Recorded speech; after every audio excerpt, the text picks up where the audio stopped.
Hello everyone! So this is my 17th day guys sa aking Freshies Avocado Collagen Milk Drink 30 Days Challenge. So ayan, naka 17th day na ako guys. So malapit na maubos. So tatlong sachet na lang after this one.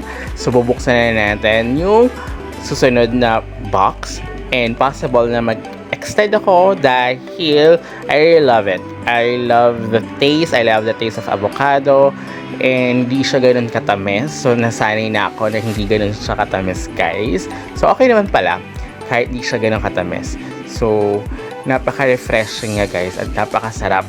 Siya rin isabay kung gusto niyo siya sabay sa tanghalian. Okay naman. Kaya lang of course may effect kasi siya ng madali kang antukin talaga. Lalo ako, parang dati kaya akong labanan, pero ngayon hindi.